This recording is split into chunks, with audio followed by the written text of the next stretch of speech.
Армысыздар, құрметті әріптестер, достар, сіздермен бірге Дара KZ. Бүгін бізде әдеттегідей ең тиімді әрі сабақта ерекше қолданылатын әдіс-тәсілдер. Видеоны көрмес бұрын каналға жазылуды ұмытпаңыздар және қолдау білдіріп, лайк басып, комментарий жазып, видеоны соңына дейін қараңыздар. Ең тиімді әдіс-тәсілдер бірінші тәсіл ой-моншақ деп аталады.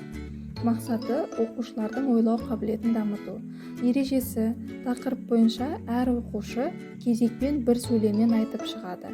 Сөйлемдер бір-бірімен логикалық байланыста болуы қажет. Мысалы, бірінші оқушы Абай Құнанбайұлы 1845 жылы дүниеге келді. Екінші оқушы Абай Құнанбайұлы Семей өңірінде дүниеге келді. Үшінші оқушы дәл осылай Абай Құнанбайұлы туралы мәліметті жалғастырып шығуы қажет. Арнайы бір қолына көрнекілік берулеріңізге болады. Мысалы, микрофон ұстатуға болады. Микрофон арқылы кезекпен кезек оқушылар жалғастыра алады. Келесі әдіс филворд деп аталады. Мақсаты балалардың жылдамдығын, жігерін арттыру. Ережесі: кестеде берілген әріптерден сөздер құрастырып, сабақтың тақырыбын болжауы қажет. Егер тақырыбыңыз табиғат лирикасы болса, екі топ бір-бір сөзден табуы қажет. Яғни бірінші топ табиғат сөзін тапса, екінші топ лирикасы сөзін табуы қажет. Сонда осы сабақтың тақырыбын филворд әдісі арқылы анықтай алады. Көп нүкте әдісі. Мақсаты ойлау дағдысын дамыту оқушылардың, ал ережесі оқылған мәтінге немесе өлеңге байланысты әртүрлі қылып әдісті қолдануға болады. Мысалы, мәтінге қолдану үшін мен достарыммен кітапханаға отырамын, жинаймын, барамын деп осы бір сөзді оқушы таңдауы қажет, өтілген тақырыпқа байланысты. Мысалы, мен достарыммен кітапханаға барамын. Әнел ауылға, кітапханаға, киноға жиі барады. Оқушы біреуін таңдауы қажет. Тақырыпқа байланысты бұл жерде кітапханаға, яғни біреуін таңдап алады. Әнел кітапханаға жиі барады. Ол дәптерді, кітапты, қағазды көп оқиды. Ол кітапты көп оқиды. Кітапханада тамақ ішуге, шылауға, ойнауға болмайды. Бұл жерде де осы біреуін таңдап алуы қажет.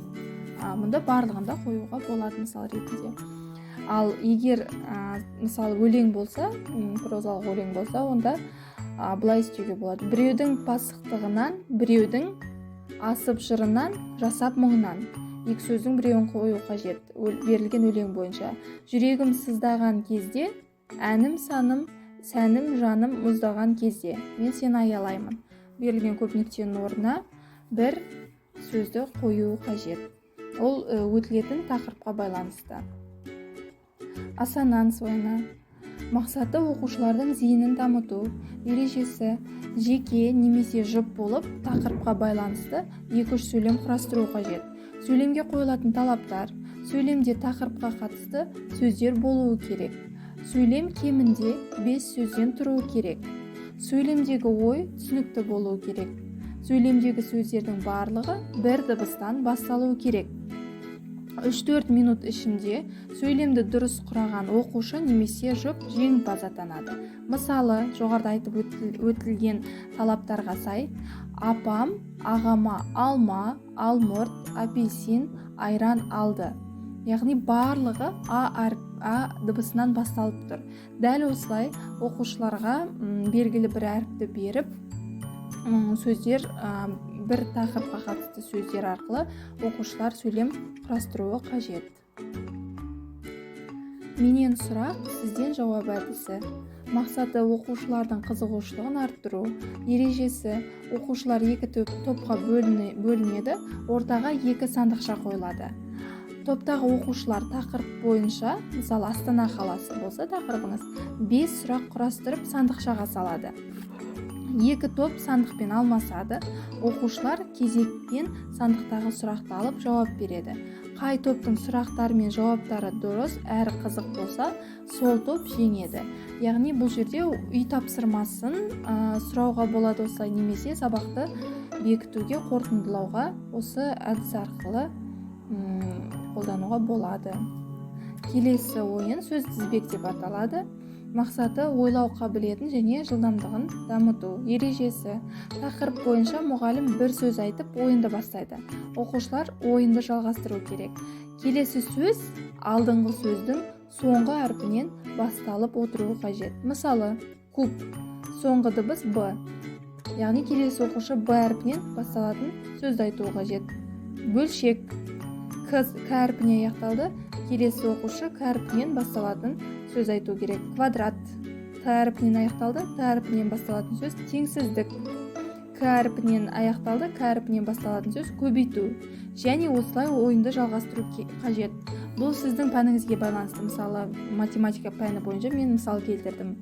Енді сіздің тақырыбыңыз мысалы ұлттық тағамдар болуы мүмкін, немесе химия пәнінен болуы мүмкін, биология пәнінен болуы мүмкін. Дәл осылай барлық пәннен қолдануға болады, оқушыларды сергіту мақсатында. Осылайша тізбектеп ойын жалғаса береді. Допты қағып ал ойыны. Бұл ойында үй тапсырмасын сұрауға, немесе сабақты қорытындылауда, сабақты бекітуде мәтінді аяқтауды өте жақсы ойын. Мақсаты есте сақтау қабілетін арттырады. Ережесі: ойын шеңберде өткізіледі. Мұғалім сұрақты қойып, допты лақтырады. Допты ұстаған оқушы сұраққа жауап беруі қажет. Мысалы, Қазақстан Республикасының тәуелсіздігі қай жылы алды? Қазақстан Республикасының тәуелсіздігін қай жылы алды? Деп мұғалім оқушыға лақтырады сұрақты. Оқушы допты қағып алып, сұраққа жауап беру керек. Содан соң оқушыда егер сұрақ болса, өзінің қалаған оқушысына сұрақ қоя алады допты лақтыра отырып. Осылайша сабақты қорытындылауға немесе үй тапсырмасын сұрауға болады.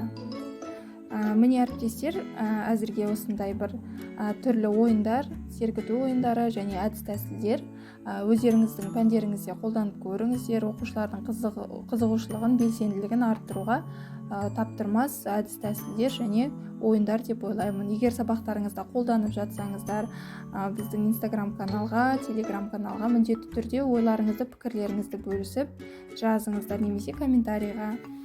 Каналға жазылып, видеоны соңына дейін көргендеріңіз үшін үлкен рахмет. Барлықтарыңызға сәттілік тілеймін. Назарларыңызға рахмет.